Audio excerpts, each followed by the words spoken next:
Hi, I am editing right now and it's taking a while. So I figured I would just talk out loud about something to keep you guys in the loop. This is all an excuse for me to talk about how my 5-year plan was stolen.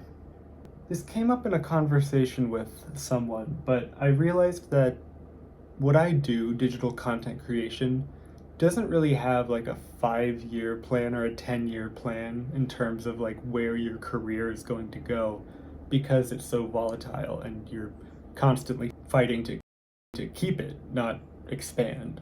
And so I got to thinking, like, where do I want to be in 5 years? I picked 5 because 10 scared me. And I would love to keep doing like simple YouTube commentary, but I think by then I will have wanted to grow into a more creative space. I want to work on something with people. I think becoming a group project somehow is my kind of dream scenario. I started doing commentary first year of quarantine, so that's a lot of years I have been alone in a room talking to a camera. I I kind of want to work with other people. And not like in a movie set way where it's like, oh, someone's the director, someone's the producer. I want like a team of writers and actors who are all making our own stuff in some kind of format. And I had a dream format. I made this video a long time ago, but I once talked about celebrity podcast talk shows and how they were all kind of empty. And I mentioned that I was hoping to someday do a not podcast. I was someday hoping to do like a talk show style interview TV show. And to be honest, that type of video or that type of creative constraint is still calling to me. I would love to do some kind of format with a host, a guest, some kind of prompt or event. I think there's a lot of potential there for comedy, and you could write half of it, improv the rest of it. I I don't know. I got really excited about it. So I thought, how do I get there in 5 years? And I figured, for the first few years, I'm gonna set up more connections, talk to more people in Seattle, where I live, try to get more creatives on my map. And then, about 2 to 3 years in, pitch to my manager this. Hey, so I know you manage most people in LA, and LA is the profitable place for YouTubers to be, and it would be very easy to get a bunch of YouTubers together in LA.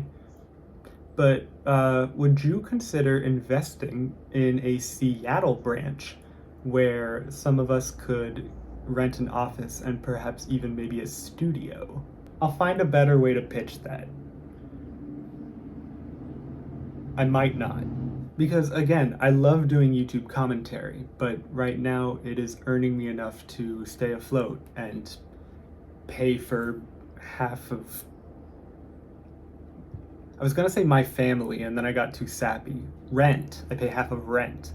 And I know in order to pull off something larger, like a talk show type thing, I would need some sort of budgeting, some kind of producer, some kind of thing behind it. And I know this because over the years, I've been watching a lot of talk show type variant shows. Like, the group Funhouse, they had a series called Talking Stockings where it was supposed to be them commenting on like an old TV show they had playing in the background, but they would be like arguing against each other, getting drunk, like inviting celebrity impersonators, or like just running around destroying the set. I thought it was hilarious. I loved that. There's the hot seat with Dax Flame, who is in Seattle, but that interview style is very different. But I still love how he manages to capture this very normal vibe, yet something always feels like it's around the corner. That's so rare. The Eric Andre show comes up too, but probably like the older seasons, not whatever it is today. 1 Minute Talk Show. I first found those guys on TikTok. I was a hardcore fan. I watched all of the videos for like a solid year. I really liked how the 1 minute format forced them to contain all of the maturity of an improv show and like talk show format that I was talking about, but condensed the craziness into the hard-hitting jokes and like clever writing. This is boring to you. I'll get to my point. It was my dream to end up as one of those, right? And then I found a fucking channel that is exactly my dream. Exactly. And they're doing it right now. I found one video of theirs and I was watching it and I was like, wait, what's happening? Because I was half, like 50% elated to see that this thing that I've always wanted to see online kind of be pulled off. And the other half being like, no, what? No, I needed 10 to 5 years. What's happening? And I'm not going to say who they are because obviously people could misread this as like a call out. I'm not mad at them. If anything, I am so happy that this artistic vision I had ended up becoming a thing. But it's 3 people just on a bare bones set, just doing different bits every episode. The episodes are like 9 to 10 minutes each. And there's just so much freedom that they have. And that studio, oh, here comes Aioli. And they have cameramen. Like, they have a lot of master shots. They have a specific camera for each person, each comedian. It's very, very well produced. Not to highlight, like, money is a big thing, but, like, you know, I record my audio on my phone, so it's significant. And I found out that the company Rooster Teeth, the big media conglomerate, the one that funded Funhouse and by extension Talking Stockings, are the same people that fund these guys. So like they legitimately are being born from this inspiration I had, just like I had dreamed for. Okay, you know what? I just gave away who it is. Fuck it. Best Friends Today, BFT.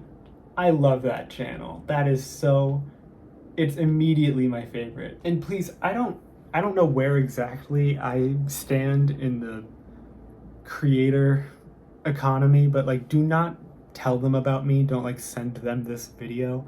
I don't think I'm big enough. I'm a small fish still. Just be cool. I'm gonna tune in every video they post because it's exactly what I dreamt of making. And maybe 2% of me is like, I wish that I had gotten a chance to try this out in 3 years, 5 years, whatever.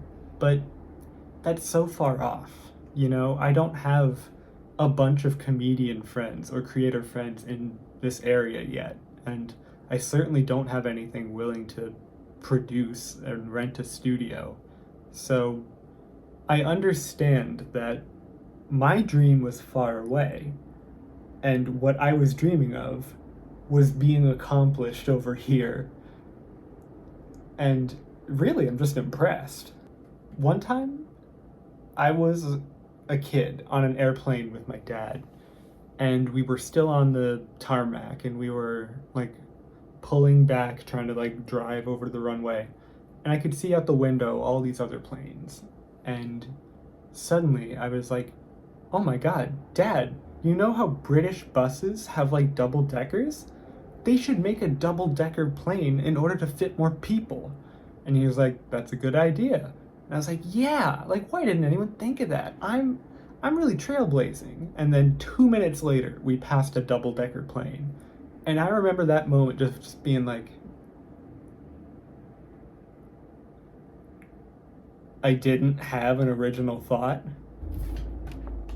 Right on the laptop. And to a much, much lesser extent, that same feeling of like, oh, the thing I was thinking of is already done.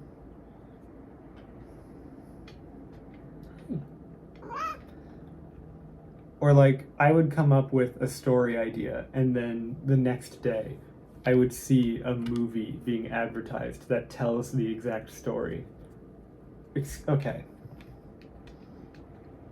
I don't know if I should leave that one in. And, you know, it's been like 2 weeks since I found Best Friends Today, and it hasn't like crushed me. I haven't been like, no, my dreams, and like, you know, fallen to pieces. Because this was a 5 to 10 year plan. And the good thing about those is that you can start changing and adapting now at the 1 year plan.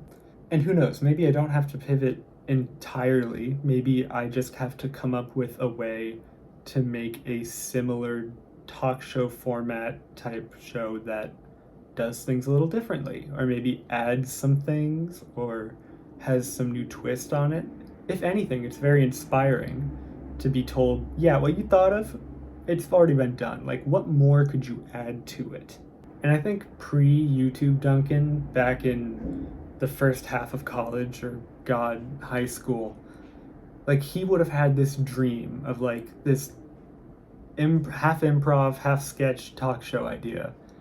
And then if he ever found out that it had been a thing, he would have been crushed. He would have been like, oh, I guess I don't have any good ideas. And I know that's an easy road to slip down. So if you are someone who is dreaming of something or has this like ideal production in mind of anything, some kind of dream that you have, something you want to accomplish, and if you ever find out that someone's already doing something like that, don't let that change you. We're at the point where nobody is original anymore. We're all kind of emulating the vibes of the creators we like or the influences we have in media. We're all different puzzle pieces that came from different boxes. I'm not a good therapist.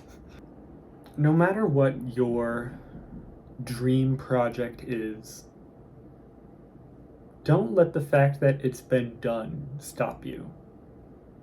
Just make yours different, even if that takes 5 to 10 years of the plan. And as for me, I get to adapt and adjust my 5 to 10 year plan, which is make more friends in Seattle, you know, make a bigger show, demand my manager for more money, like, you know, just everything that I originally said, but like times 2. But you know what? I don't know why I'm talking about 5 to 10 years. I have a video that needs to go out now. All right, good luck with whatever you're trying to do today. I hope this wasn't a waste of your time. I don't know how to naturally be like, bye, so I'm gonna see you in a more professional format soon. See you in another one of these soon. And I'll show you this project idea I have in 10 years, hopefully. Okay, bye. Off button.